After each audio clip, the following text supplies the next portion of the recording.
like to begin by thanking the drum. That's the right way to say it, because that was a spiritual song with a lot of strength to it. A formal welcome song to all of us, offered by the Young Creek Singers, and with many thanks to Red Sky Performance for making this possible.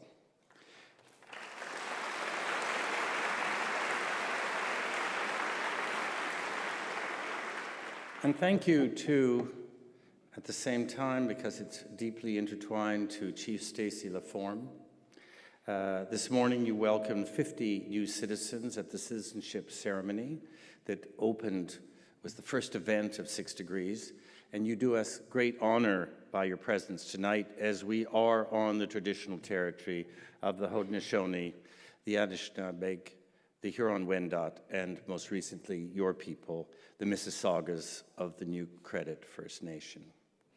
And it is wonderful, as it was last year, to have Her Honor the Lieutenant Governor with us. Thank you so much for being here. And it's a very interesting row of people because next to the Chief is George Elliott Clarke, Poet Laureate of Canada, and the 7th LaFontaine-Baldwin Lecturer. And next to George is Laura Baldwin, and there are many Baldwins, Robert Baldwin descendants, in this room, a great Toronto family. And it was Laura and Larry Baldwin who were part of creating this lecture, along with Bob Ray, Rudyard Griffith, and Michael Levine. So this is the evening of the LaFontaine-Baldwin Lecture. It's also the official opening of the 2nd annual 6 Degrees Citizen Space. As you know, the 15th LaFontaine-Baldwin Lecturer is Michael Sandel, who among many, many things is known around the world as the voice of justice. Now, as it happens, we have with us tonight the concrete manifestation of justice in this country, the Chief Justice of Canada, the Right Honourable Beverley McLachlin.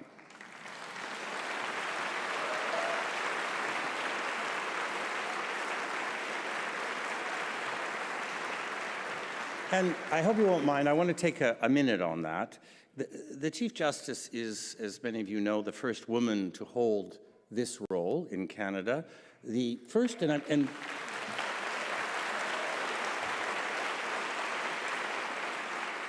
the first, and I might be wrong, the first and I believe still the only woman Chief Justice in the Commonwealth, is that right? Not quite. Oh, you see, with the Chief Justice, you have to be very careful. No, almost. She's been on the court for, is it 37 years? Yes, which is astonishing. And she has been Chief Justice for 17 years, longer than anyone else has been Chief Justice in Canada. And she was the 4th LaFontaine-Baldwin Lecturer in 2003, which I leave it for the end because it kind of tops everything else. Well, I don't know. At the end of this year, she retires, a great loss to all of us, but she has played over these years a central role in changing Canada for the better. Court rulings are not TV shows. They're not about making friends or being popular, and there are always people who want more and people who want less. But Beverley McLachlin has changed all of our lives, those of us who are Canadians in the room, all of our lives in a multitude of ways for the better. And perhaps nowhere more than in her leadership on Indigenous questions. We know well, as Canadians, that over the last 150 years, our governments, our civil servants, and ourselves, the citizenry, have refused to deal with the injustices Indigenous people have faced. However, over the last 40 years, this began slowly, all too slowly, to change, and it has been, for these 40 years, the Supreme Court of Canada under first Brian Dixon, then Antonio Lemaire, and most importantly, I think they would forgive me from the grave for saying this, and most importantly, Beverley McLachlin. The court has taken the lead.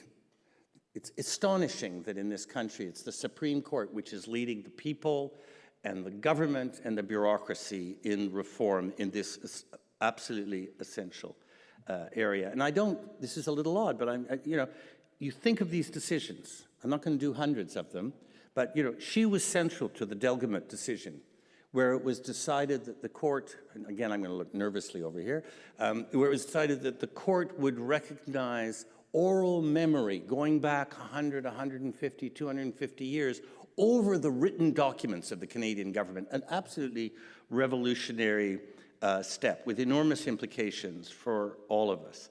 She was central to the Marshall case, to Pauli, to the Haida decision, which established the duty to consult, the Chilcotin decision, one of the most important decisions in the history of this country, which settled the issue of Indigenous title in favor of Indigenous people, the Daniels decision, which clearly recognized the rights of the Métis people. And now the politicians are moving, the government is moving, the bureaucracy we hope will move, because that's where the dirty water and all the rest of it is trapped in the inaction of the bureaucracy.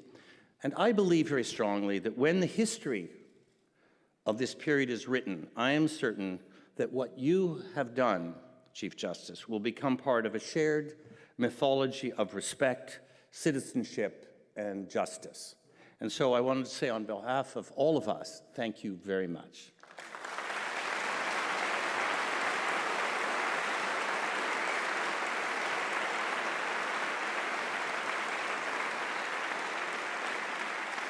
Now, we don't know really what LaFontaine and Baldwin would have done on Indigenous issues because they weren't it wasn't in their hands. But we know that their idea of society was one of egalitarianism, democracy, and inclusion. We know that they were elected, and this is something very interesting and not widely known, but we know that they were elected vice presidents of the International Anti-Slavery Society in 1842, 7 years before they took over the government of Canada. That from 1848 to 1851, 3 short years that the Great Ministry was in power, they dismantled, you saw the list there of some of the things they did. They dismantled the legalities of the English and French class systems, which had been put in place in the colonies. They created an immigration policy, which we're still working off the roots of. They removed church power, which was, again, a British phenomenon. They created the foundations of today's public universities. They did away with private universities. They created municipal democracy, and on and on and on. And frankly, they were so exhausted by the end of it that they went away and died.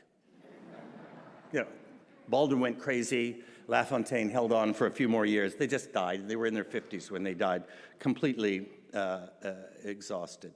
But above all, they were the first colonial leaders in these European empires. They were the first colonial leaders to show that you could talk your way out of an empire.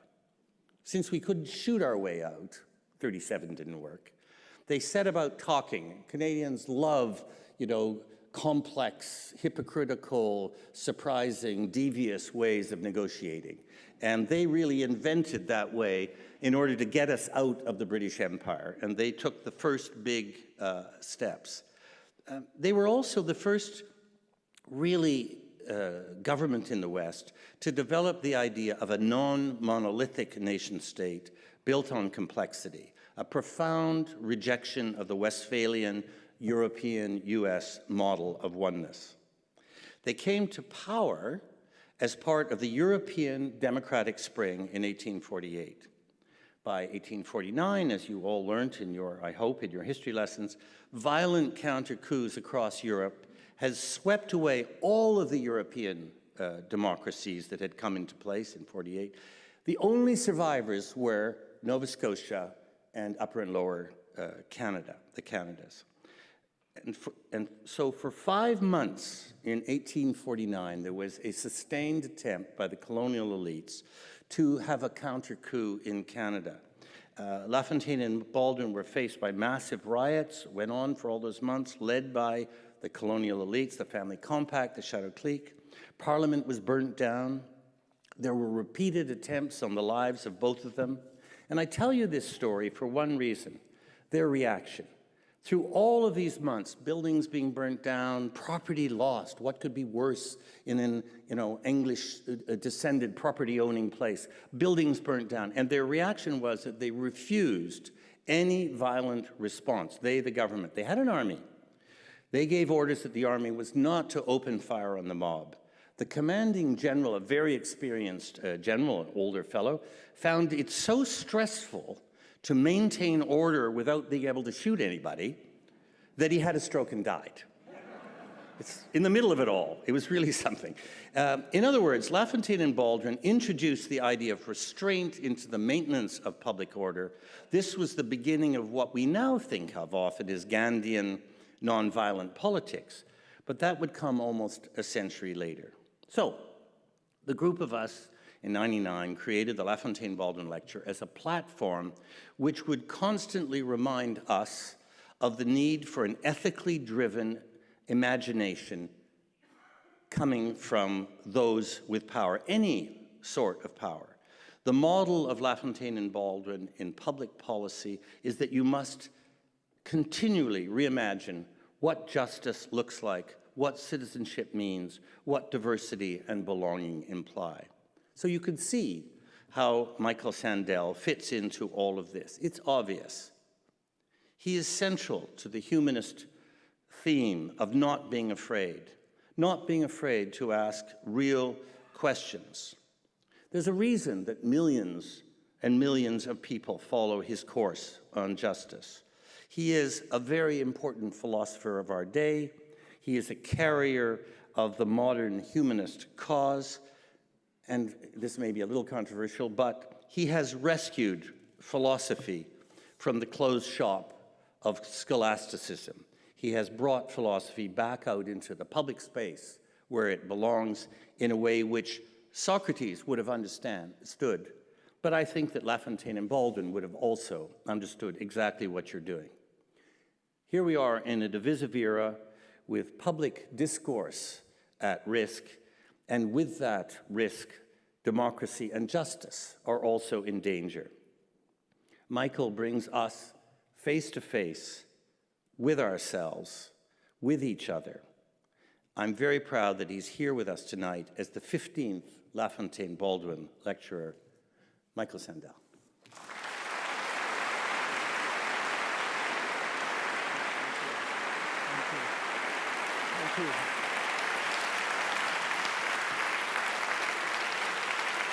Thank you. Thank you very much.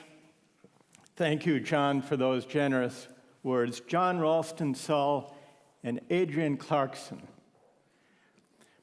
you have loads of accomplishments to your credit. You have lots of titles. I would like to confer upon you one new one. Power couple for the common good.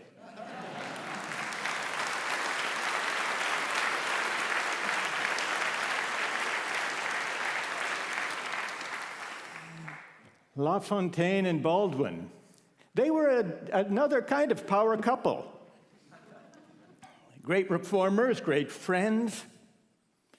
They helped give definition to the ideals, the distinctive ideals of Canadian democracy, not as a unitary state based on a single religious or linguistic or ethnic identity, but a pluralist, tolerant place, welcoming of newcomers. This spirit of pluralism and openness to newcomers is a precious thing, especially today in this age of walls. Now, it's an interesting question. Why is it that today, after several decades of confident, even exuberant globalization, there seems to be a hunger for borders and walls? I remember thinking about this a few years ago when I read about what seemed to me a bizarre practice. This was even before borders became such a fraught political issue in the 2016 presidential campaign in the United States. I read about a website that had been created by Texas sheriffs And the website put live video feeds from cameras trained on the Texas-Mexico border, put those video feeds on a website, a public website, and citizens, any citizen who wanted to help monitor the border could go online at his or her leisure and serve as virtual Texas deputies. If they saw anyone trying to cross the border, they could send a report to the sheriff's office, which followed up, sometimes with the help of the U.S. Border Patrol. And when I read about this, I wondered who these people were and what motivated them. After all, sitting there, watching a screen, just in case someone crossed the border, does not seem like exciting work. It must involve long stretches of inactivity, and it doesn't even pay. A reporter interviewed a man, a South Texas truck driver, who was one of the tens of thousands of people who logged on. As the reporter's account put it, after a long day at work, the trucker, quote, comes home, sets his 6-foot 6-inch, 250-pound frame in front of his computer, pops a Red Bull, and starts protecting his country. And the reporter asked the trucker, "Why do you do this?" His reply, quote, "This gives me a little edge feeling, like I'm doing something for law enforcement as well as for my country." It's an odd expression of patriotism, or so I thought, but it raises a question that goes to the heart of our political condition. Why do borders seem to matter so deeply? Why is the debate over immigration so fraught? And why is it not only about public policy? It seems to touch on resentments, anger, and anxiety. Why is that? And that takes us to a larger fact about our political condition, which is that these are dangerous times for democracy. People in democratic societies around the world are frustrated, angry with politics and politicians and political parties. We've had Trump in the United States, Brexit in the UK, quite substantial success by Marine Le Pen in France, nationalist authoritarian governments in Poland and Hungary, in Germany just the other day. The far-right nationalist party won 13% of the vote and will now have a substantial, they'll be the third largest party in the Bundestag. Unless the responsible parties can figure out the source of the anger and discontent that is roiling politics around the world, unless we can figure this out, pluralist societies and democratic norms are in serious danger of unraveling. Now, so we better try to figure it out. And it seems to me that there are two sources of frustration underlying the discontent. One of them, and this has been unfolding not just overnight, but over the last few decades, there are two tendencies that have been at work in the public life of democratic societies in recent decades. And together they, I think, help make sense of the anger, the anxiety, and the frustration.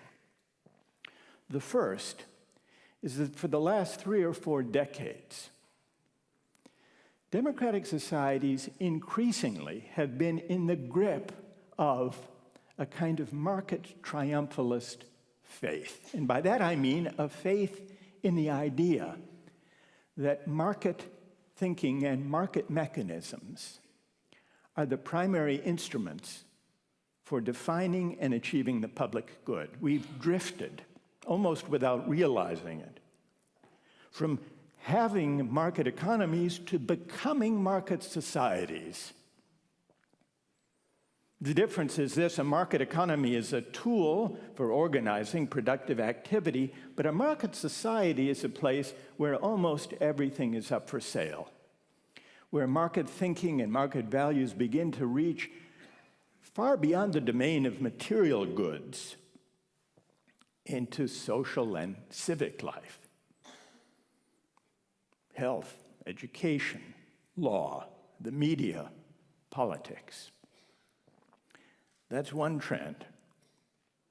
Another trend that's been unfolding in recent decades is the hollowing out of public discourse. What passes for political discourse these days too often consists either of narrow managerial technocratic talk, which inspires no one, or, where passion does enter, shouting matches, partisan shouting matches, where politicians yell past one another without really listening or without really engaging in reasoned argument and debate. And the result is that, for the most part, our public discourse fails to engage with big moral questions, fails to engage with big questions like what makes for a just society? How should we think about equality and inequality? What do we owe one another as fellow citizens? These big questions rarely figure in our politics, and yet democratic citizens want public life to be about big things. They hunger for a public life and a public discourse of larger, more consequential meaning. These two tendencies, taken together, have accounted, I think, for the widespread frustration with politics, not only among those who now vote for strident nationalist populist parties. There is a protest, there's a backlash against a version of global capitalism that has heaped rewards on those on top, but has left ordinary people feeling disempowered. That is an important part of the populist backlash. But what makes matters worse, and this leads to frustration with politics even among folks who abhor the strident nationalism or xenophobia that afflicts politics these days. There's very little scope for meaningful public deliberation, which raises the question, what would such deliberation look like? Is it possible even to imagine a public discourse that engages in a civil way with competing conceptions of justice and the common good? Well, I think the best way to try to answer that question is to try to engage in such a discussion, which is what I propose that we do here together this evening. If you're willing, what I'd like to do then, is to take not an easy question, but one of the most fraught and sensitive political questions from contemporary debate and put to you some questions about it. The question of immigration. What should be a country's policy on immigration? Now, to get things started and to invite your views, I want to put before you one simple answer to that question. It's an answer that was offered by a Nobel Prize-winning economist named Gary Becker from the University of Chicago some years ago. He recently passed away. Gary Becker was a believer that markets were the solution to almost every imaginable social question. He said, the way to deal with the immigration question, to cut through all of the debate and competing proposals, is simply to use the market, put a price on citizenship, and sell it. As you look at this video, figure out what you think, and then we'll have a discussion.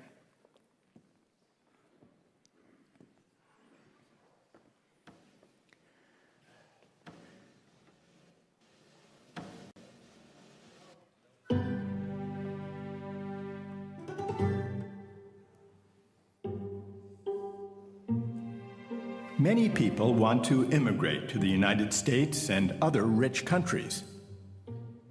More people than these countries want to accept. So how should countries decide which immigrants to admit? The late Gary Becker, a Nobel Prize-winning economist from the University of Chicago, proposed a market solution: set a price and sell the right to immigrate. Anybody who can meet the payments would be allowed to immigrate. Of course, you'd have to determine a price. I say, suppose the price, I don't know what the price would be, but suppose it was $50,000. This would yield $50 billion a year in tax revenue. Doing that, you might think, well, by doing that, I'm going to get the worst sort of immigrants. No, you're going to get the better sort of immigrants. The young, the skilled, those who have the greatest commitment. You're going to get the better sort of immigrants coming. So you can have your cake and eat it too. You get the revenue, and you get the immigration, and you get the better sort of immigrants. Some may find it troubling to put citizenship up for sale.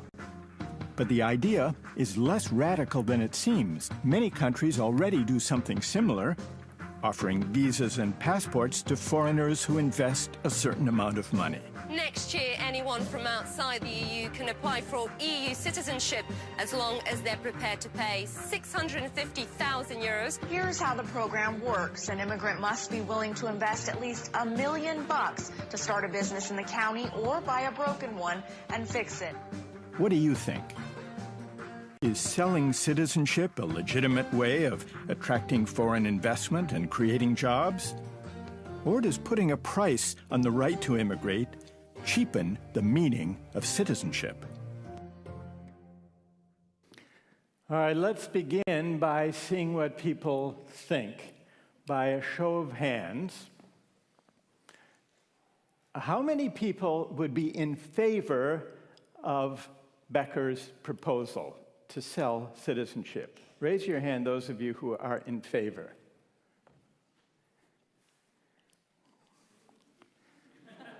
I don't see a lot of hands. How many are opposed? The overwhelming majority in the hall are opposed.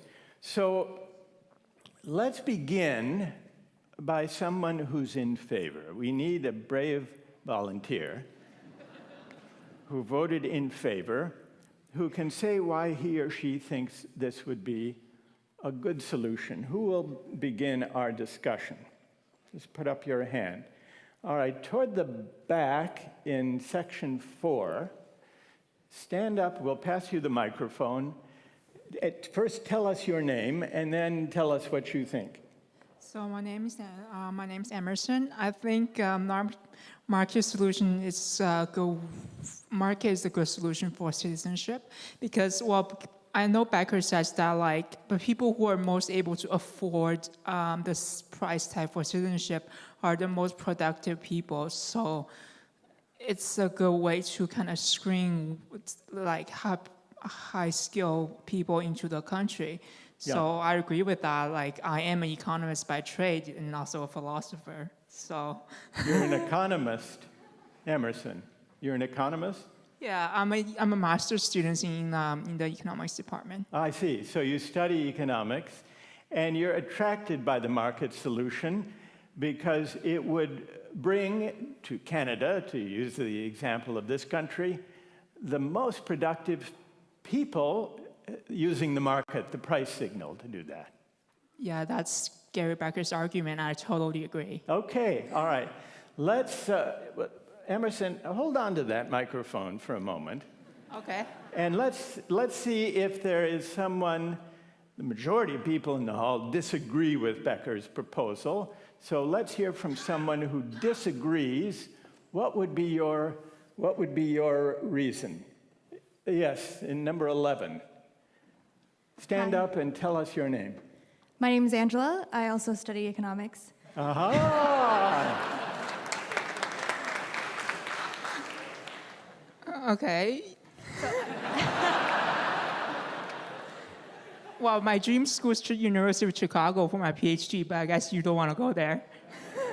All right, Not so quite. let's hear Angela. If Why they are you accept against? you with the immigration process.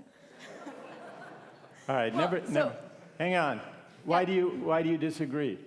Yeah, so I can see where Emerson's coming from, but I think right now, because the benchmark, the metric that we're using to value somebody's presence in your country is based on their contribution to your GDP, that's Right. why we're thinking of there is a market mechanism in which that's a proxy, how you would monetize someone's value. So let's say if society valued the fact that you could sing really well, then suddenly we're accepting the people who could sing really well, and not necessarily who could contribute the most to the GDP. Well, I want to make sure, Angela, that I understand. The argument, Becker's argument, Emerson's argument is that the market signal is a good proxy for the ability to contribute to GDP, to make the country more economically productive. Right, because in Now, the do you, current- yeah. but do you accept or reject that that should be the or one of the important purposes of an immigration system? I reject that idea because I think that's based on the idea that we're optimizing for who could contribute the most to the GDP, and that's, what we value the most. And why do you disagree with that idea? Why should we not try to seek immigrants who will contribute the most to the economy? What's wrong with that idea? Because if you take a step back and ask the question of what makes a great country, it's not necessarily a collection of people that are the most productive.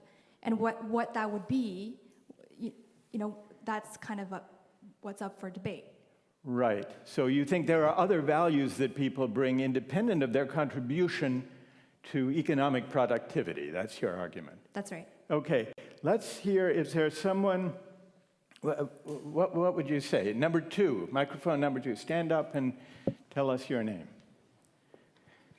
Name is Jim Fleck, and I see immigration as a variety of policies that are required, and I would hope that one of the policies would bring productive people to our country, and I see nothing wrong with that as one measure, certainly not the only measure.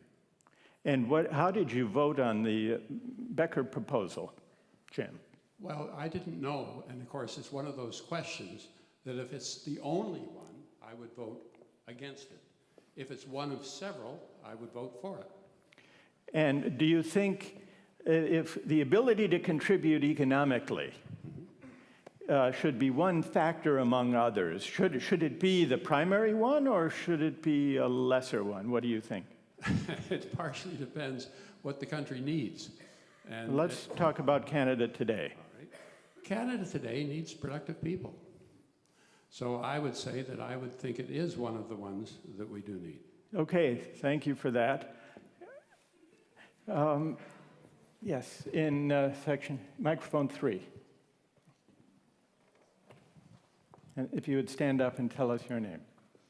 My name is Diane Turbide. I would just say that the United States, arguably the still most powerful nation in the world, and Canada, one of the most civil, was built by poor immigrants.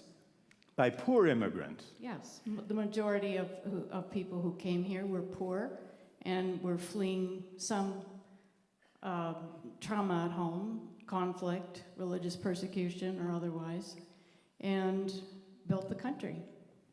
And what do you conclude from that for immigration policy? Did you vote for putting the right to immigrate up for sale? No. You were against. Yes, I'm And is that based because on precedent. I'm sorry? Based on precedent. Because a lot of poor immigrants came and made enormous contributions, is that why?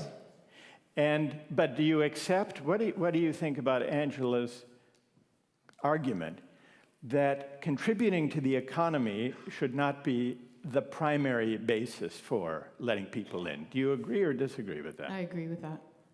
And so what other qualities should matter?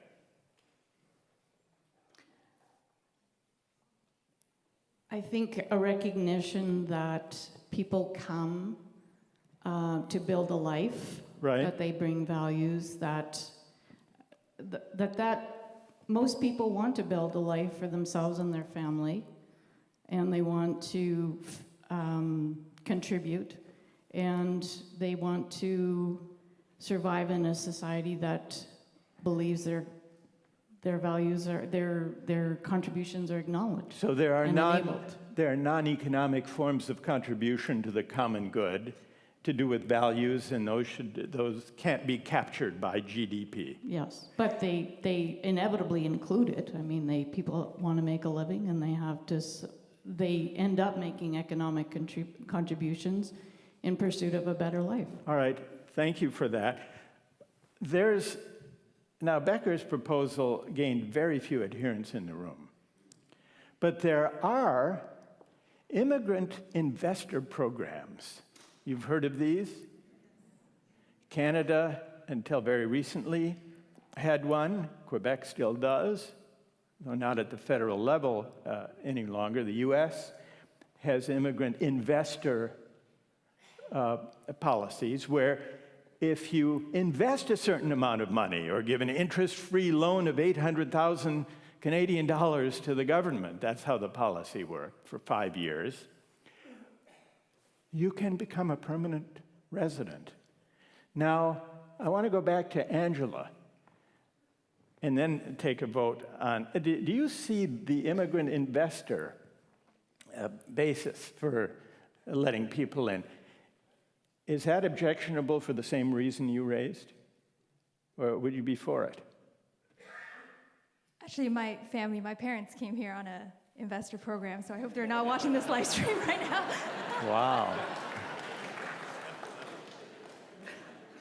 Yeah, I see why that would be the case, because it's sort of two things. One is when I spoke about it being a proxy, so contribution to GDP is one of the factors of, I think, how a person can contribute. Yeah. And that's something I think that's easily captured by numbers. So if you're kind of looking for an easy way to, approximate someone's value, that's an easy way to go.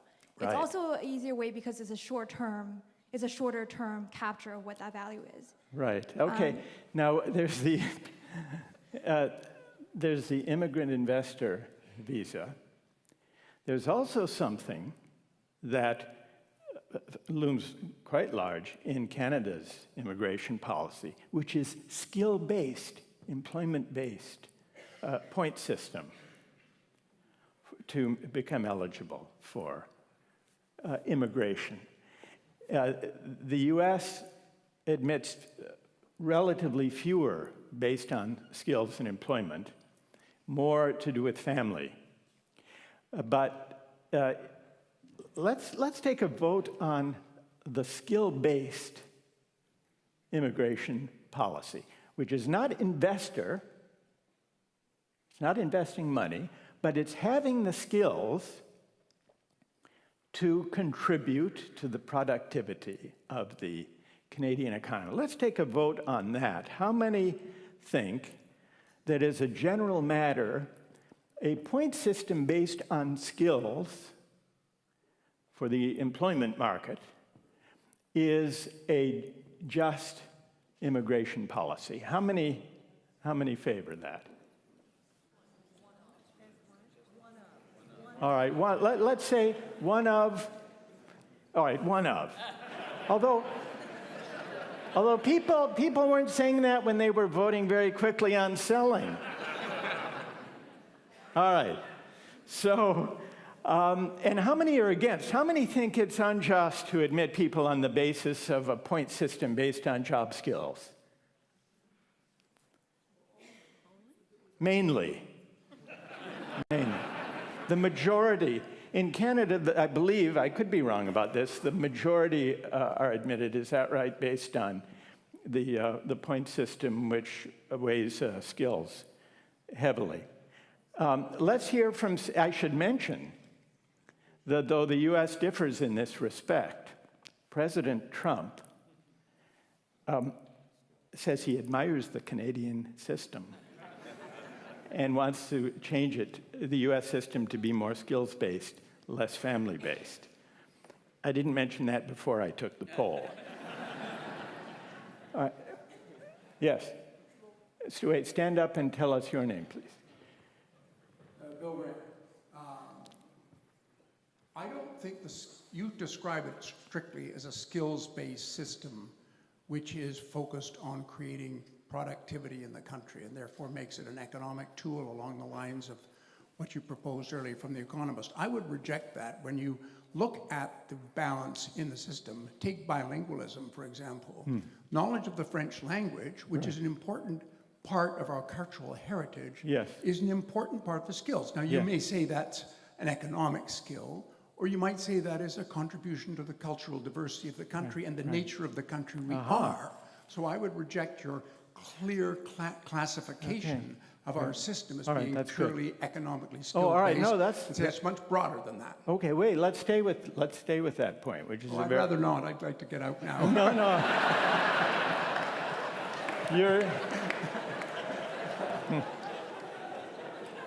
You're doing very well.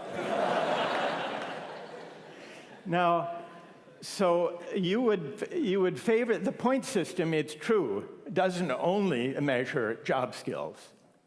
It includes language and education and so on, some of which may be seen to be indicators of the ability to contribute to the economy, but not only, as Bill points out, it also may have to do with a certain cultural fluency or the ability to enter into a shared culture, especially with regard to language. Now, do you think that feature of it, the cultural, rather than the economic aspect, do you think that any immigration policy should include the cultural as well as the economic? Oh, that's a very tricky question, obviously. But being in a world where we cannot accept unlimited immigration, where we wish to have, we need immigration in this country for many reasons, not just economic. I would say that a cultural dimension that is in this group of criteria that we're choosing is one legitimate thing. But along like Jim at the other end there, I would say it has to be one factor. It can't be predominant. That's the problem with making these categorizations. And why should culture matter somehow in whatever balance? Why should it matter some? Why not just go with the ability to contribute to the economy, in your view? In my view, because going back to your earlier prognosis, I don't believe that a society is just a sum of economic numbers. A society is a broader set of criteria, which are values, and the values are not purely economic. So we have more than economics, or more than numbers and money in this equation. Great. Well, thank you for that. There are... Yes, over near microphone number 3. Yes. Stand up and tell us your name first. Hello, my name is Jamal, which means beauty in Arabic, as is obvious.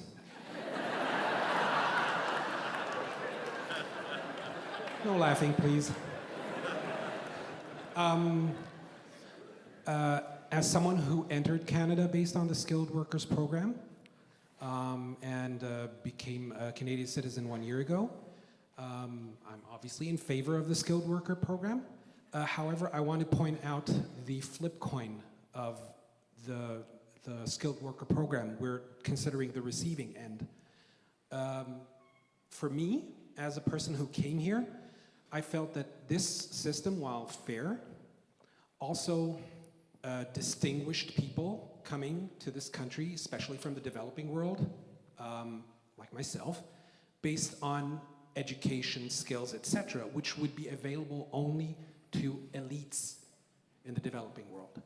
You don't learn English in regular schools in Syria. You don't learn French in regular schools in Syria. You don't go to universities that allow you enough leeway to get a good education that allows you to integrate into a developed economy such as ours. So there is an aspect also of filtration using the skilled But worker program. is your point, Jamal, Yes. that only elites from certain countries, at least abroad, will have the skills and the language abilities to what I'm qualify? trying- Does that mean that this way of deciding who comes is unfair? No, what I'm trying to say is that the concept of having the citizenship monetized, in the case of Canada at least, is almost a moot point. Because the majority of the people that you're getting is the cream of the crop from their countries. Having them fit in is a different story because there are integration mechanics that are either working or not. But you're suggesting that the outright sale of citizenship is morally not that far away from the skills-based, language-based, education-based test. By definition, if we're considering the end result, then it is. Morality, you can make a distinction, but by the end of the day, you're getting the cream of the crop. Why worry about monetizing it so that you make it more difficult? I know people who entered, friends of mine, Syrians as well, who entered the country based on investor Right. visas. Right. The definition of those people as being productive, more productive than myself, is a little problematic to say the least. Okay, I've got it. So what Jamal actually... Thanks for that. One last thing to say? No, not one last Sorry. thing. I want to give other people an opportunity. But there is a radical suggestion implicit in what I hear Jamal saying, which is that though everybody almost was against the outright sale, and no one said, yeah, but how many? All, some. Most people were against. The radical suggestion implicit in Jamal's observation is that the more familiar and more widely accepted principles of admission, whether the investor, the immigration by investment, or even by skills and languages, Jamal seems to be suggesting there may not be such a sharp distinction between those policies and the outright sale because of who will qualify. Now, is there someone who disagrees with that idea? Someone who thinks there is a fundamental difference of principle between... Well, okay, well, then... But I want to hear from someone who thinks there's a clear... Jamal is nodding. He accepted that summary. But there may be others who disagree with that view.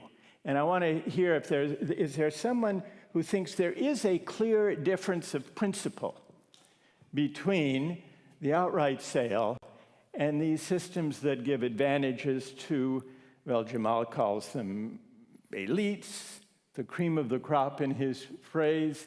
Who sees a clear difference of principle and can articulate it? All right, near microphone number 10. Go ahead, stand up and tell us your name and what you think. Hi, I'm Stefania. If I can for a second just use a little bit of anecdotal evidence. I'm first generation. I'm the daughter of immigrant parents and grandparents. And I think both my parents were children when they came, but my grandparents, when they came, were admitted based on skill. So I think the question of whether it's morally permissible to grant immigration based on economic status or skill, both have issues. I think in terms of productivity, though, admitting somebody based on wealth is a poorer metric to determine productivity than admitting a person based on skill. So my grandparents, when they came here, back home had no money, Right. but both had skill. Right. So upon arrival in Canada, they were able to contribute almost immediately, not knowing the language, but having useful skills. I have So it's a poor metric. The investor test is a poor metric, and Jamal agrees, suggests that he was agreeing with that. But in a way, that still leaves open the question what the right metric is. Let's suppose we find the right metric, the best metric for contribution to GDP, to the economy. Yes. And suppose it's skills. Okay. Then would you favor that, or would you? I think I would still favor it because skill is not necessarily a metric that, or it's not necessarily correlated with economic status. At least not in my experience, and Right. it can be in certain situations, but it doesn't always have to be. Poor immigrants can be very skilled and wind up Right. contributing a lot. For sure, and wealthy immigrants can not have any, or not have as effective skills. I guess Right, you could say. okay, so we've got two issues here, I suppose you could say, of fairness, equality, and inequality. One is whether these various policies give an unfair advantage to people who are already well off, whether they're wealthy or whether they're very well educated in various other places around the world. That's one issue. And the other issue is whether the ability to contribute to GDP, economic contribution, goes back to the earlier discussion we had about cultural contribution, values, versus economic contribution. What should we be aiming at? Thank you for that. I want to shift to another aspect of this. But first, I want to thank everyone who's contributed to this first round of the debate. Thank you very much.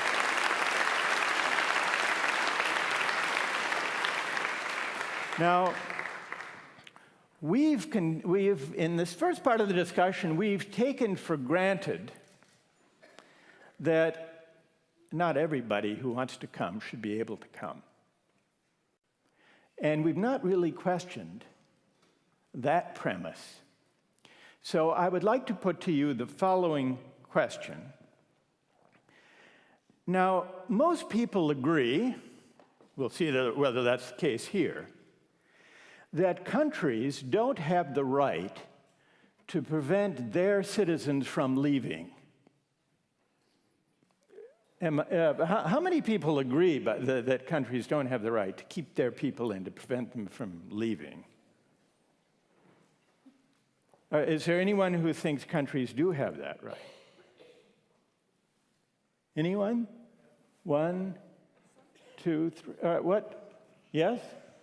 All right, tell us why. This is interesting. Go ahead. Either stand up and tell us. First, give us your name.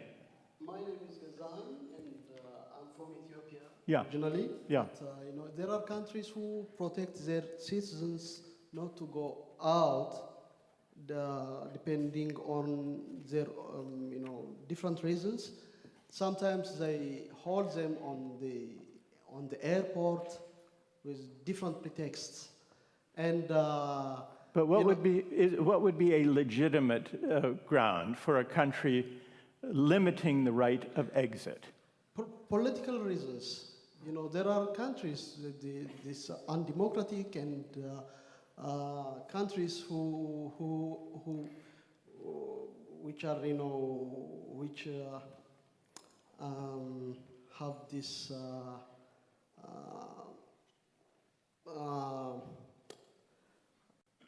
Unauthorized governments, yeah. And these governments have different legal systems that they do have different legal systems. Right. They coin for their own interests. Sure. Okay. They use that as a pretext. All right. Thank you. And the woman sitting next to you, you also wanted to speak on this. You thought that, stand up and tell us your name. My name is Tansy. I think there's a small portion of the people maybe should be restricted. For example, if you contain high-end military information of the country that would affect the national security of the country. Right. So there's a portion of them that are specializing in technology that decide that. That should be restricted. All right. Any other legitimate reasons that people see for restraining? Yes, number one. Right here, stand up, yeah. I mean, presumably if you've violated the laws of the judicial system of a fair and Right, if you're fleeing, right, all right, but let's put that aside. Let's say you've not. Yes, number 4. Hi. Oh, is it me? All right, me? go Oh, ahead, okay. go ahead. Hi, my name is Anua. I would say that one of the, and particularly in the, I guess in the situation of the global south, the brain drain might be a reason that you would not want people to be leaving, particularly if we're talking about skilled workers, right. because those people tend to be the economic drivers of your own country. And so if Right. you're losing sort of the people who are the economic drivers of your country, the negative effect to you as a nation Right. may be sort of an impetus for you to prevent the sort of the exit of those kind of migrants. And there are countries who worry about brain drain and who try to impose, and do impose some restrictions on the terms on which people who have gained their education in that country, perhaps at great expense, public expense, can leave. And you think that you see that as legitimate in those cases? I can see the value in perhaps having that point of view. I would say the legitimacy is obviously questionable, but I think there's also Right. something to be said about governments also allow you to have citizenship, right? So the idea like citizenship and nationhood in some way may be tied to that governing or government body. Right. And so if they confer citizenship on you, whether it's by birth or by naturalization, they notionally have the right, I guess, quote unquote, to determine how you live in the world and whether you sort of stay in your country or not. Let's take the brain drain example. There are some countries, for example, that don't imprison the people who have studied and gained professional degrees, but impose, say, a diploma tax, as it's sometimes called, as a condition of leaving. You have to pay back before you can leave, or you have to practice a certain number of years. So there are some brain drain considerations that some countries invoke to impose some limits. Still, most people, and the UN Declaration of Rights says no country may prevent its citizens from leaving. Now, if most people in the room think a country doesn't have the right to keep its people from exiting, its own citizens from exiting, how many think that a country also has no right to keep people from the outside who want to come from entering? How many think there is no right, really, that it's unjust for a country to restrict its borders, to prevent people from coming who want to come? How many hold that view? Open borders. See about 30 or 40 hands. And how many think countries have a legitimate right to restrict immigration? Now let's put aside questions of security, terrorism, and criminal backgrounds. Let's assume that there are background checks. But beyond that, you think there should nonetheless be further restrictions? How many say? So the majority, the clear majority. So here's a kind of moral puzzle, isn't it? If almost everyone here says countries don't have the right to prevent people leaving, why do most people here think that nonetheless countries have the right to prevent people from entering? Who can explain? All right, in the very top balcony in the back. And while the microphone is making its way back there, is there someone else who wants to offer a view?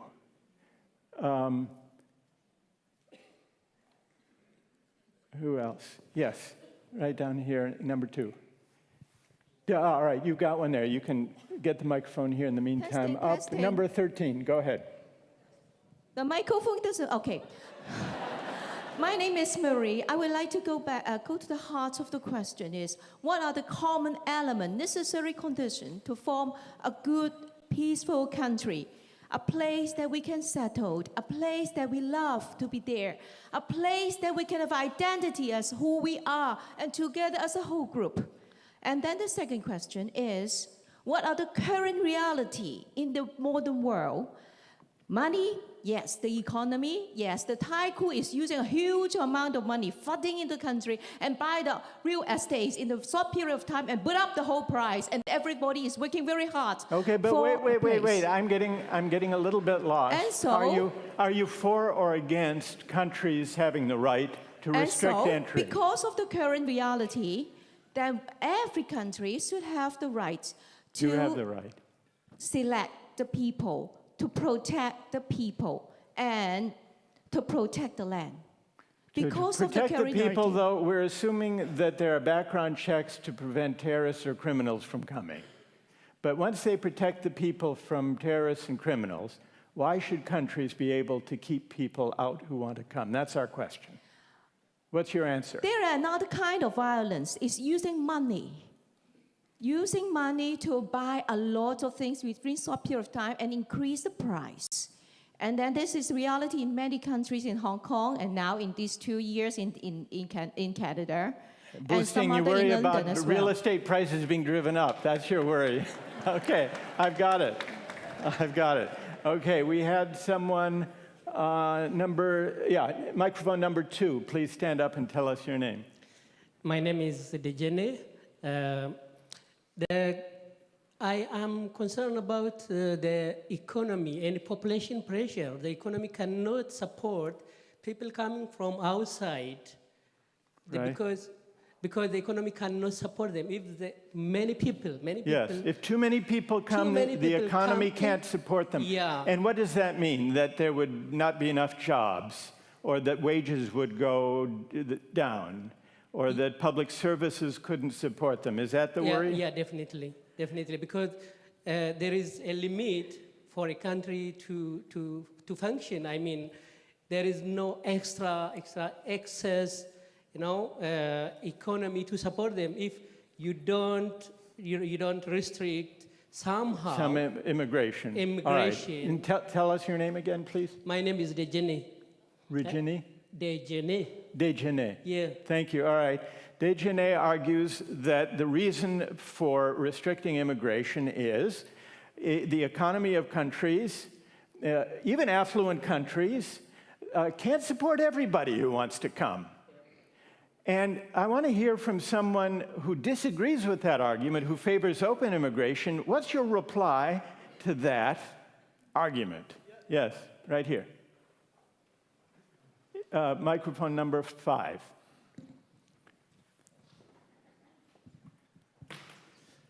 My name is Haroun. From an economical standpoint, we can see that obviously Canada is a big country. We have a lot of place to put people. We also can see that the unemployment rate is very low, but I don't think that's the main reason why this is actually a wrong thinking. I think that all these questions we have been having are just centered on us, but are not centered on the people that want to come. And no matter what we want to do, obviously, people will make it here. So by doing all these laws, we're making sure that we're creating second-class citizens, because we're creating citizens that will be here, that won't have the right to go to the hospitals, to have their kids go to schools, etc., etc. And this, in my view, is totally unacceptable. So you would favor open immigration because that way everyone would come and would have recognized status, and there'd be no second-class citizens in that way. Exactly. And, all right, yes, what would you say? Microphone 3. My name is Fatima, and I just wanted to say, replying to Jenny about how literally, people who come here, Canada will have to... Hold it right, yeah. People who come here, Canada will have to support them. Most of the people who went through the immigration process is not cheap. So you actually, before even coming, you have the means to be able to come here. So necessarily it's not a question of you, Canada will have to support these immigrants coming. Because these immigrants already have the... If they manage to get here, yes, they must they already have the resources. means because they went through a process. Okay, fair enough. Yeah. But I want to know whether on moral grounds, there are people who object to restricting immigration on moral grounds, who don't think a country has a right to do that. Microphone 10. I just, my name's Faisal Baba. I don't know what moral principle there is that says to me that I have more of a right than anybody else to be here right now than anybody else in the world. I wish I did. Honestly, I wish I did. It would make living easier because we could justify our existence better. But it seems to me completely arbitrary who ends up where in the world, on the planet, anywhere on the planet. Citizenship seems to be completely arbitrary, and I think we have to start there in answering the question.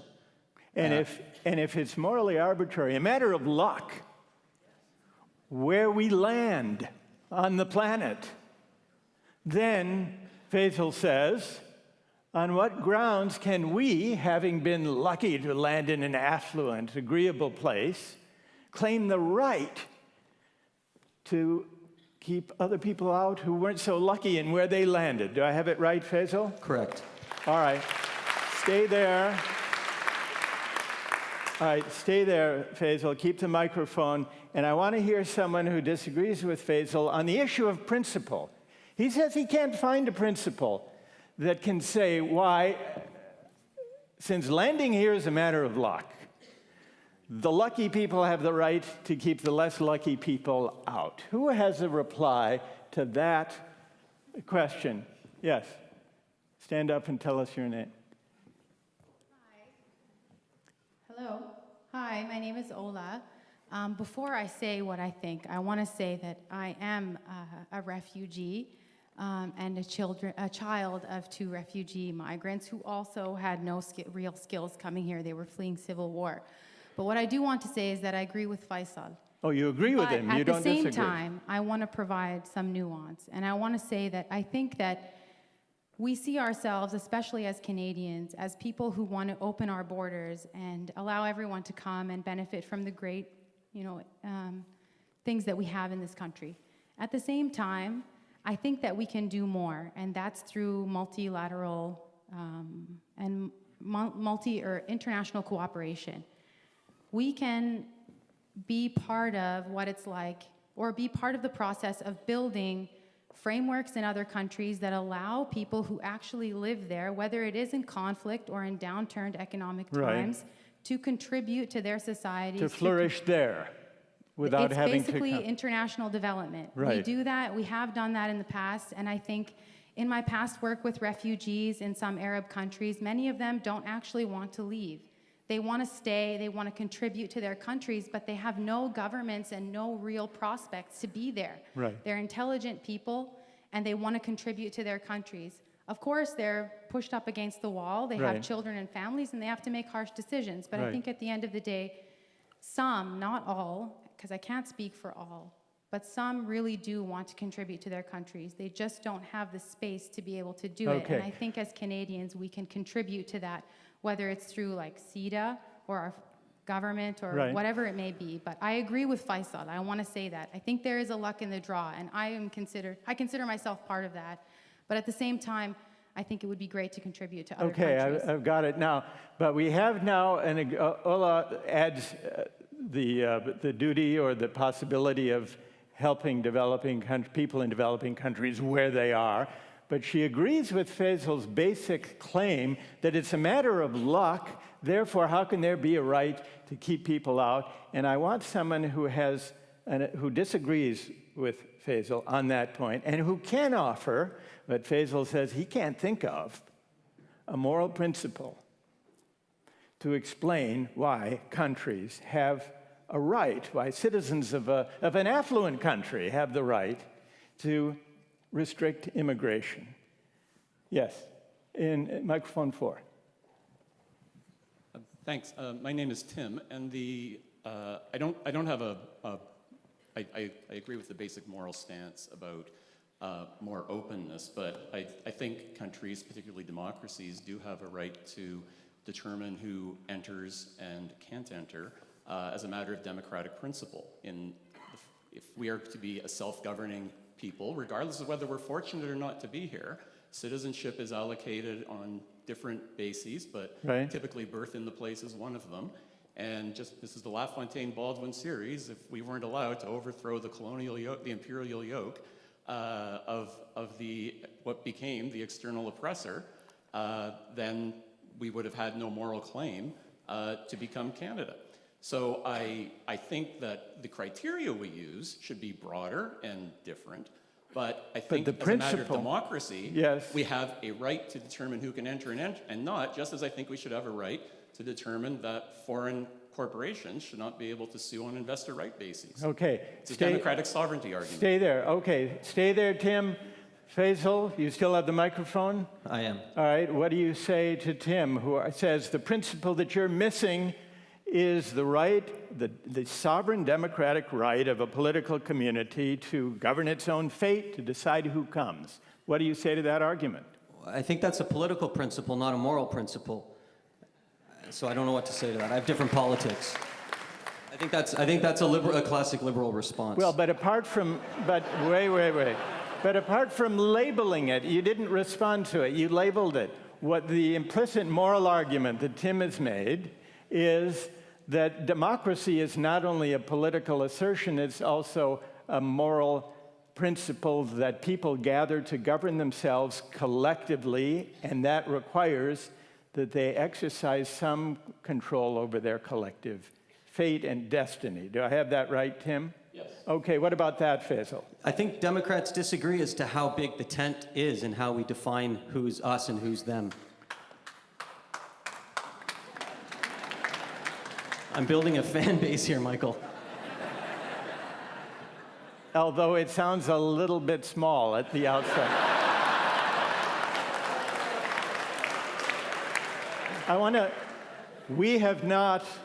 We've not resolved this argument. We've not resolved this argument. In fact, we've only begun it. But nevertheless... Can I just say, I do think that what I'm arguing is not a reactionary position. No, well, he didn't say reactionary, he said it was political. And I sort of came to your qualified defense to see if he could argue back. I want to thank everyone who's joined in this round of the discussion.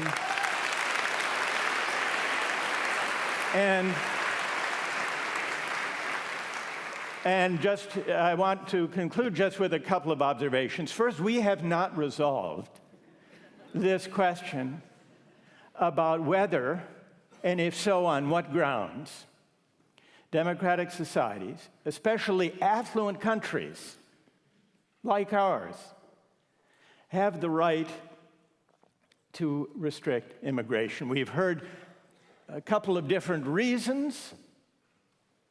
One reason is the economy. Even affluent economies can't support everybody. To which the counter-argument is, yeah, but there are a lot of poor folks in non-affluent countries who would much rather have even a lower standard of living in Canada than the standard of living they currently experience. There's the argument Tim made about democratic sovereignty, but Faisal, he didn't find that a morally compelling argument. We've not resolved that. There's a third argument which arose indirectly, though we didn't pursue it, when Bill raised the question of shared cultural values as being part of what holds societies together. That sense of common purpose and self-definition is often offered as a third possible principle, though Faisal may already have considered and rejected that one. I don't know. But though we've not resolved this question, we have enacted an example of what reasoned public debate on moral questions can look like. On the surface, debates about immigration seem to be debates about economics, and that's where we started with Emerson's endorsement of Becker's proposal. But I think the reason debates about immigration today generate such passion and anger and anxiety is that they touch on deeper, bigger questions, such as, what do we owe one another as citizens? Do we owe more to our fellow citizens than we owe to human beings as such? Or is the commonality of citizenship just a matter of luck with no special moral significance? These are political questions that democratic citizens like us need to wrestle with and to think through in one another's company. But we're not very good at doing that these days, which brings me back to the place where I began. We're not very good at doing that in part because the uncritical faith in market thinking and market reasoning of recent decades have led us almost to outsource moral judgment and moral argument to markets. And we're also not very good at that for another reason. In pluralist societies, we hesitate to bring moral argument into the heart of the public square for fear of disagreement and conflict and controversy, for fear of imposing on some the values of others.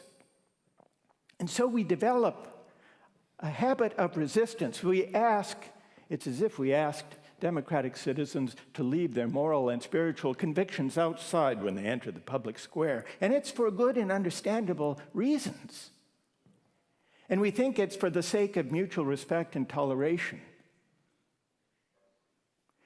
But the result is we create an empty, morally vacant, hollow public discourse given over to technocratic talk or the shouting matches.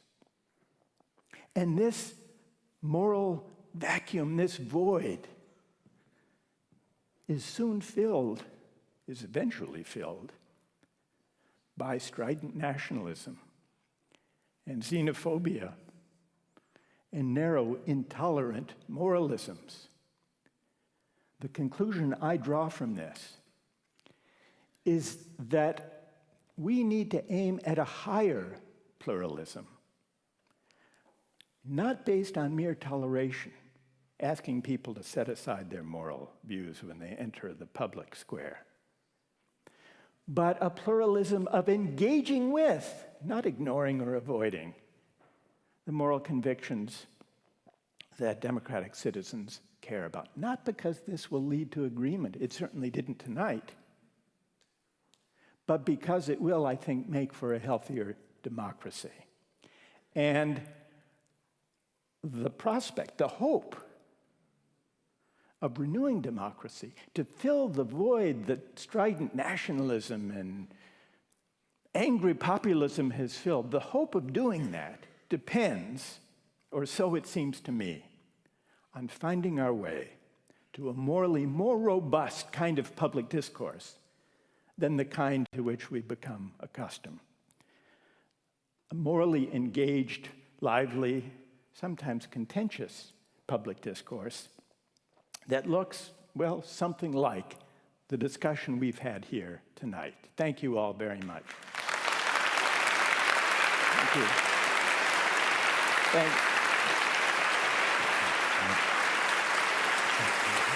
Thank you. That was great. That's great. Get out of the way. It's very interesting the way people responded. Yeah, you got some very fascinating. They're going to remove that and bring chairs. Then we're just going to sit. All right. Any second now. Begin. I mean, I thought it was really, this moral vacuum is so interesting as an idea. I think that the reaction of people in the beginning is not the sense that, you know, there is no such thing as the complete absence of economics, but that there's a difference between, you know, a big check, and I'm going to buy my way in, and that's all there is to it, and there's nothing else. There may be, but there seems to be nothing else. And the much more complicated and complex ways in which most people came. I mean, they came out of poverty, they came because they had skills. I mean, I was thinking, you know, my mother came as a war bride, so it's about 50,000 women arrived in 12 months here, and they came for love, you know? She hated the weather, but she came for love. Yeah. The Sauls came in the 1840s. They were illiterate stonemasons that came to build a bridge in Montreal and ended up near Kingston and then went west to Winnipeg. The most interesting person in that, and another group came as refugees, which is fleeing the American Revolution as loyalists with nothing in about 1780. But the most interesting was a guy called Herbert, who was abandoned, so poverty-stricken, was abandoned on Trafalgar Square by his parents, picked up by the CPR railway, and came here as basically a slave, an indentured boy, and ran messages on the transcontinental railways, ended up driving the trains, and his son became a doctor. So, I mean, there's economics in there, there's desperation, there's love, there's confusion. And the only, if I'm allowed to, the only thing I would add in is that I think the confusion is, you know, we're at about 300,000 a year, immigrants and refugees. We're trying to get to 325, 350 would be 1%, I guess. But there are lots of people saying, can't we get this to 400,000, 500,000? And the problem is there's a double problem. One is the problem of you have to do it at a speed, and this is where I get Faz's argument, but you have to do it at a speed which allows you to organize the healthcare system, the single-tier public healthcare system, organize the schooling system, organize the language system. I'm not saying we're doing a good job. I'm just saying all of that has to be done. So if it's not done in a measured way, the whole thing just falls apart. It's not because these people are not going to contribute. They will contribute. But it's getting through that process of the first 5 years so that you can actually build them into the society in their own way. And then the last thing I would say is I think there's a clear idea, and I don't think Canada's alone at all, that you know, citizenship is partly about economics, it's partly about money, but it's also about I mean, I said it this morning at a ceremony, you know, that volunteerism, supporting your schools, being on your street, being a good citizen, which means being ornery and unpleasant and difficult and annoying and voting in, that's all something that has to be work. It's not just people dashing through, because if it's just people dashing through, you're slipping into the European argument of migrants as opposed to immigrants. Oh, you're here now, you'll be gone tomorrow. We don't have to worry about health care for you, sort of thing. So I think that's... Yeah. Well, I think what's interesting about the way you've analyzed it, and this also, I think, made itself felt in our discussion, is that to think through and argue about immigration, if we do it well, is really to reflect on what citizenship means, what it means to be a citizen. And so it's not only, we often think that the immigration debate is about what to do about them, those folks who want to come, who are over there but want to come.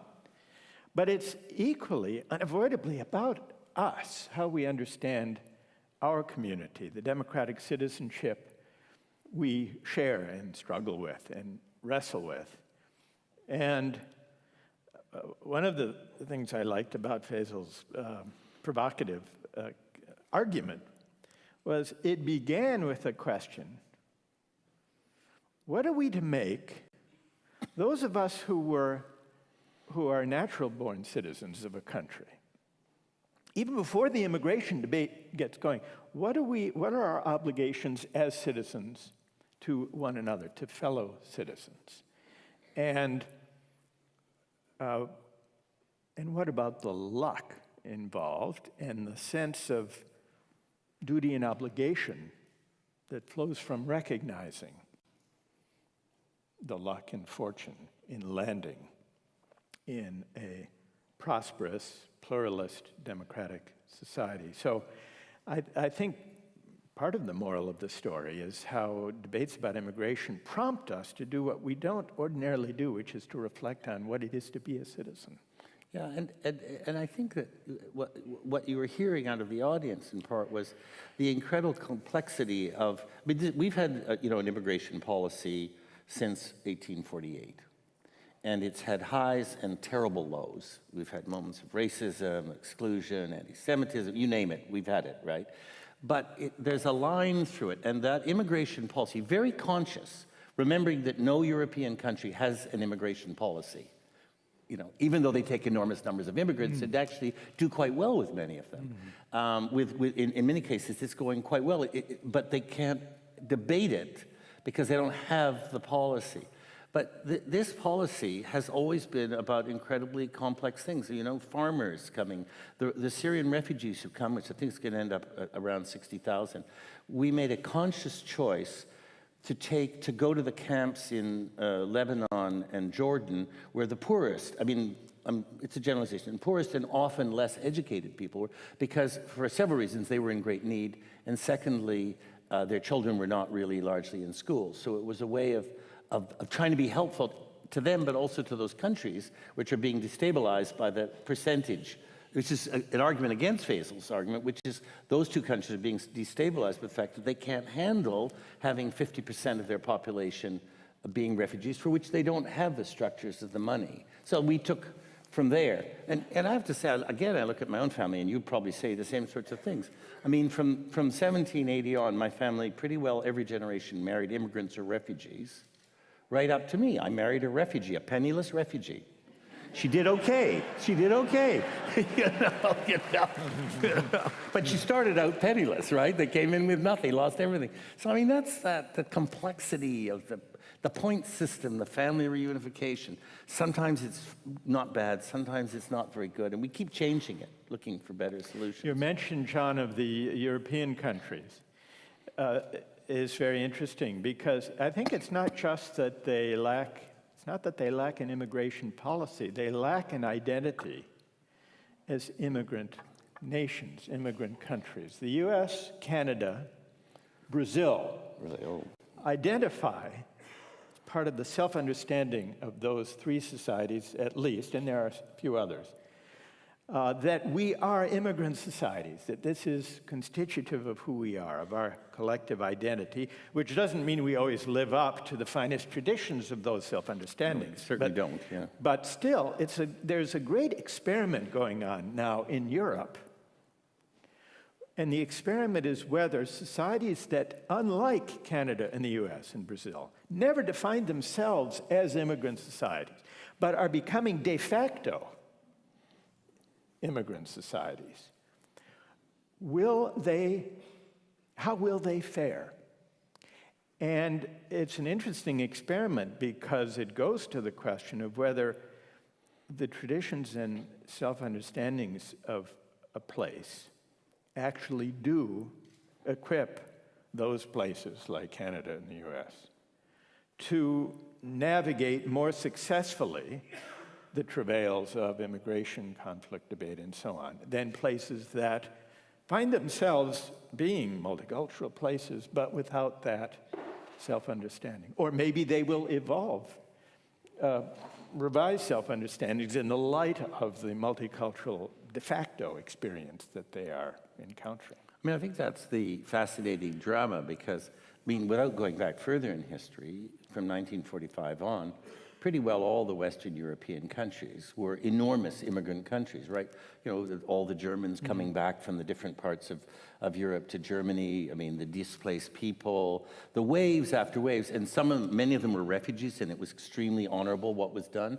Many of them were guest workers. It was not really very honorable what was done. It's a whole mix. But the problem is, as you say, is that so far they're having great difficulty talking about themselves as they really are, because they actually have brought in as many people per capita as Canada or probably the US in some cases. They actually are immigrant countries and have been for the last, whatever that is, 70-odd years. But they've never actually got up and looked in the mirror and said that that's what they are. But that is what they are. So that then, I think it's a bigger problem because they're already in a kind of denial of what they've already been doing. And much of it, as they say, doing quite well. Not all of it, but you know, much of it doing it quite well. And that's causing the crisis a bit today. I mean, the American situation is a little bit different from that. I mean, how do you...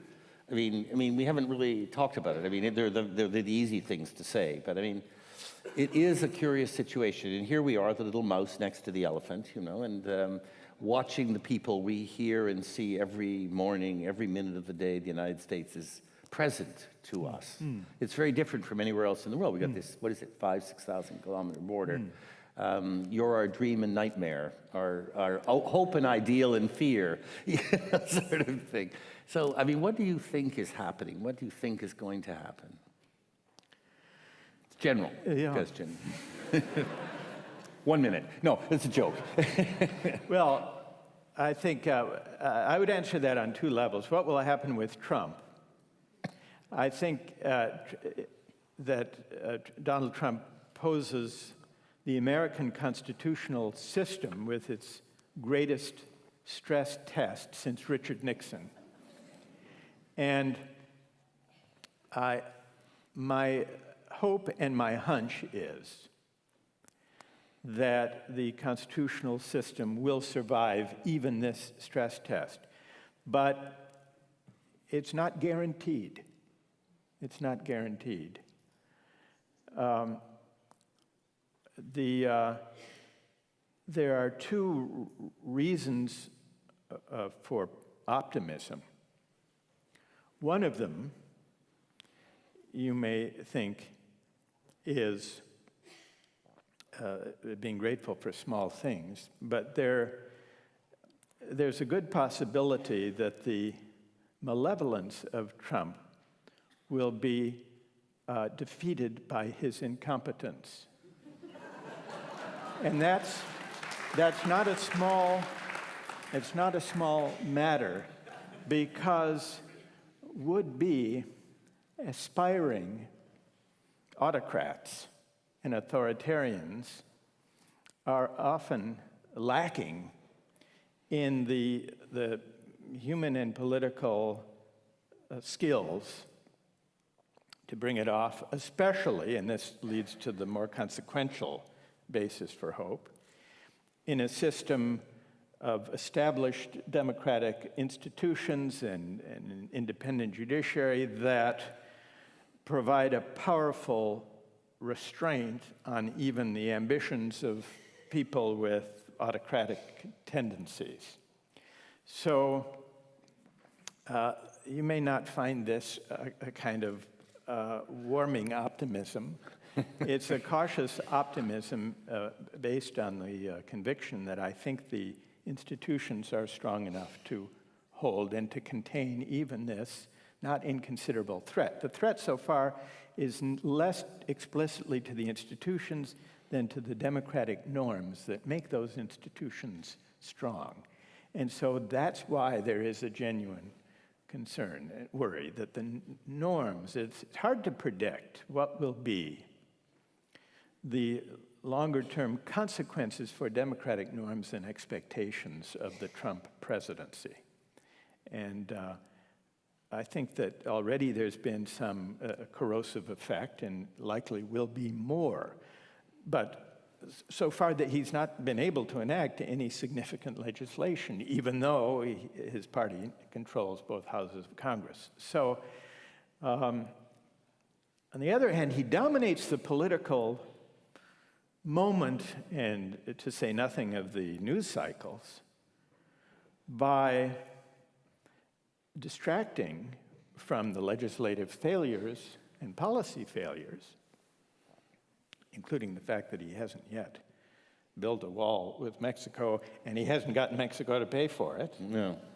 But he distracts from those failures to fulfill his campaign promises with an endless stream of very effective provocations, including the one the other day, saying that National Football League players who take a knee to protest racial injustice during the national anthem should be fired, and that they're unpatriotic. And he used even more vivid, vulgar language to describe them, those who he thinks are unpatriotic.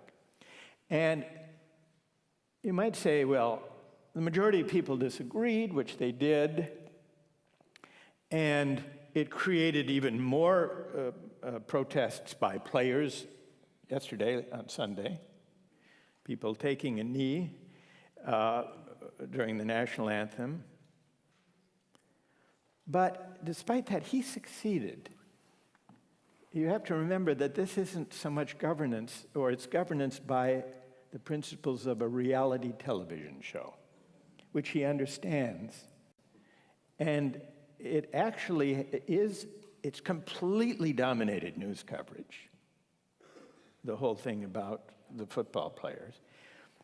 It's rallied his base, and he has a base of kind of an unalterable base of 35-38%. It's racially tinged, this provocation, because it involves players protesting racial injustice. The speech he gave, not coincidentally, was in Alabama at a rally. So he knows exactly what he's doing. And politically, he does have a certain effective instincts, where effective means he's able to dominate media coverage. And now people forgot all about, especially his supporters, as they're enraged at the sight of football players not standing for the national anthem. Those same supporters have forgotten all about, well, where is the wall? Or why isn't Mexico paying for it? Or what about getting rid of Obamacare? That was such a terrific idea. Why haven't you done that? They've forgotten all about that. They've forgotten about the fact that the plan to replace Obamacare would have denied many of them their health insurance. They've forgotten about that, and they're angry about the players who are not standing during the national anthem. So he does understand, and he's able to manipulate very successfully this governance by reality television, and he's done it time and time and time again. It's a fake populism because the policies don't support the interests of the people who support him. But that almost is beside the point. And that's why it's an open question what his effect will be on democratic norms and the political system. So, that sort of phenomenon of populism as a distraction, I mean, it goes back thousands of years. Distract the people so they don't actually think about what's really happening, and he's brilliant at this. He has the haiku down pat. It just probably wouldn't be admired in Japan, but the other side of it is this the last gasp of this, pure economics, the idea that the economics must drive society and nothing else. Behind the distraction is a kind of reality of deregulated, get rid of public policies, low taxes. Is this as far as it can go, or can it go further, or will it kind of blow up because it's so obvious that beyond the distraction, this is what's happening? It won't blow up or unravel of its own accord, and this is the other real danger. Democrats and liberals and progressives and centrists and moderate Republicans who are appalled at the spectacle too easily assume that, of course, he will be defeated and life will go on in a more enlightened way in the future. But they're mistaken, because the underlying grievances with liberal elites and with mainstream political parties persist. And unless the Democratic Party, or unless moderate Republicans find a compelling political agenda to address the frustrations and anger and anxiety of ordinary working people about the tendency of the version of globalization we've had to leave them behind, leave ordinary people behind. Trump will not self-destruct. He or some successor will be able to continue to dominate the political agenda unless there is an alternative. And the alternative offered in the last election was not good enough. It was not compelling enough. It didn't address those frustrations. It partook of and displayed the complacence that people are angry about, including people who don't like Trump. And so this is the real danger, that the critics, the opposition, the resistance will be so struck by the antics and the erratic behavior and the provocation and the racially tinged stirring of the pot. They'll be so outraged by that that they'll assume that that outrage will be sufficiently widespread to get them elected. And that won't happen, which is why I think, and we see this not just in the US, the greatest casualties of the revolt against elites by populism, in most democratic countries where it's happened, the casualties have been center-left parties. Democratic Party in the United States, the Labour Party in Britain, the Social Democrats in Germany, the Socialist Party in France. All are basically without a political vision or a political program and without anything approaching majority support. So it's social democratic parties and liberal parties and progressive parties that have to fundamentally rethink their mission and purpose to address the legitimate grievances that have found ugly expression in the kind of xenophobia, nationalist-laden populism that we've seen with Trump and Marine Le Pen and the right-wing nationalists in Germany and so on. It won't happen without a kind of imaginative political renovation and reconstruction where progressive parties ask themselves, how can we fashion a politics of the common good that speaks not just to liberal elites, not just to the beneficiaries of the global capitalism we've had in the last 3 decades, not just to the people who go to Davos and talk about these things, but ordinary working people. That's, after all, what progressive parties and liberal parties and social democratic parties were invented for, to speak for and provide inspiration to and policies on behalf of ordinary working people and middle-class people. And they have failed to do that, these parties.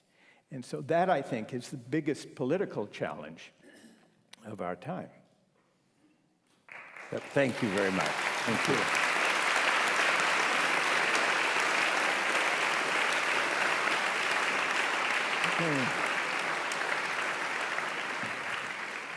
And now a few words from Adrian.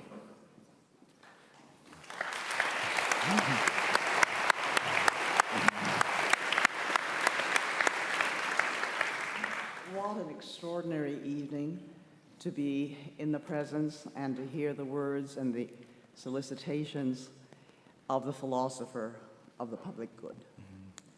Ever since I first became aware of the work of Michael Sandel, first of all, Justice, and then What Money Can't Buy, which is one of the great titles. I would have liked to have used that myself.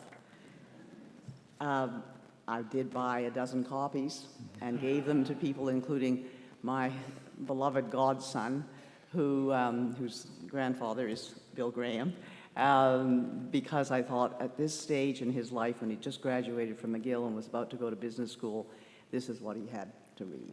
Thank you.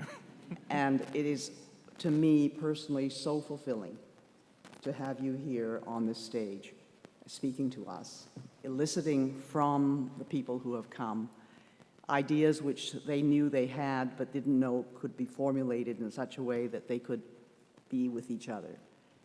Truly, the comparison to Socrates is very compelling. And even in conversations with you, you have this talent to be able not only to listen, but to elicit. And it's something that I'm going to examine even more closely. I'm going to watch more of your YouTubes to see how you do that. Because my whole career was spent interviewing people, and it's a very different technique. I watched you tonight, and I thought, I'm going to find out how he does that. I promise you, when we next meet, I'll have some other questions for you. I want to thank you very much for coming. We have wanted to have you come for several years, and this is wonderful that you were able to come and join us with Kiku Data, your wife, who is also going to participate in my 360 degrees on Wednesday, which I'm thrilled about. We are just beginning our 6 degrees, and 6 degrees is a kind of culmination of the part of the ICC which we felt we could be ready for when the ICC had been going for a decade. We wanted to get going to do practical programs. Initially, we wanted to have the Cultural Access Pass, which gives free access to new Canadians and their children of under 18 for a year to all our cultural institutions. We wanted to have our special citizenship ceremonies on insights on such things as what new Canadians think about sports, all sorts of ideas and kind of practical things. And then we thought we are ready really to have a kind of forum that will welcome the world to a secure place where we can discuss citizenship, where we can discuss what it is to belong, what it is to be part of an inclusive society, and perhaps by bringing the world to us, we can work towards something that is a knowledge about how we can bring that to other people, that we can help other people acknowledge what we have, what we're working on, and what will continue to be. I'm really pleased that this second edition of 6 Degrees is already such a success. We're thrilled that we have so many people involved, and we've been sold out for a while now, and we've been very, very happy to realize that the next couple of days when we do our discussions in the round, which are very dynamic, and you want to see the microphone that we have buried in a cube, which we're going to throw in from person to person. That's a new technique that we have. We will be starting tomorrow with a discussion chaired by Charlie Foran, our CEO, on walls. Tomorrow afternoon, John Ralston-Saul will chair bridges, and I will do homes on Wednesday morning. And in between, there's lots of wonderful panels and discussions on all sorts of matters that will fit in together and I think be just like a very rich fruitcake. And so we will all eat fruitcake. And on Wednesday night, it will be capped off by the Adrienne Clarkson Prize for Global Citizenship, which this year I'm so thrilled and honored that Ai Weiwei has accepted. And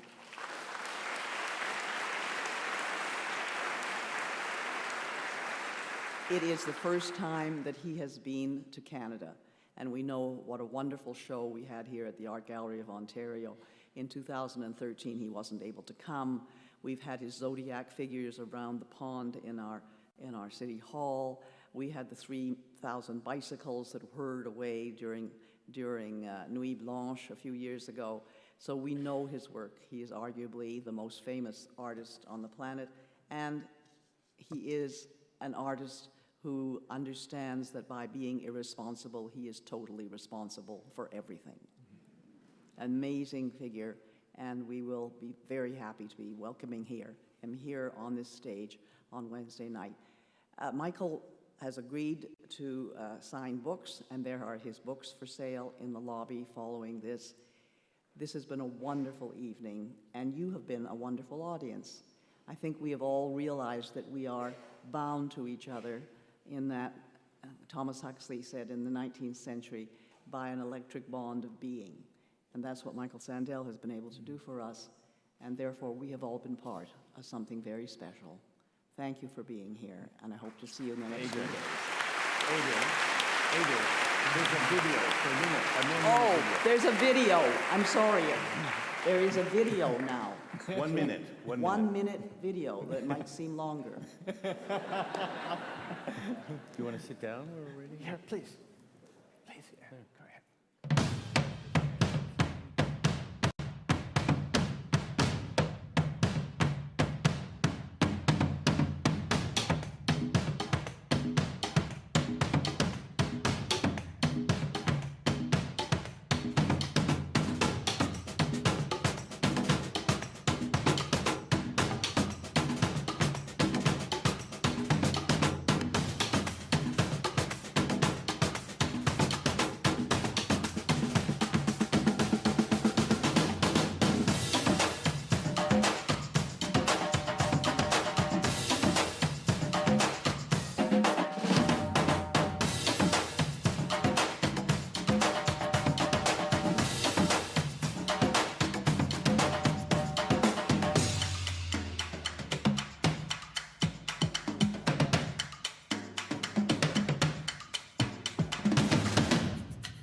Adrian, oh, she's gone away. Take a bow.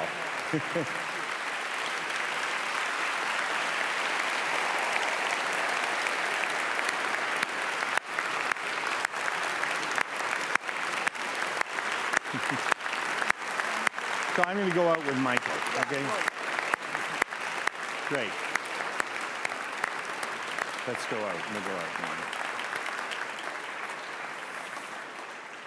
All right.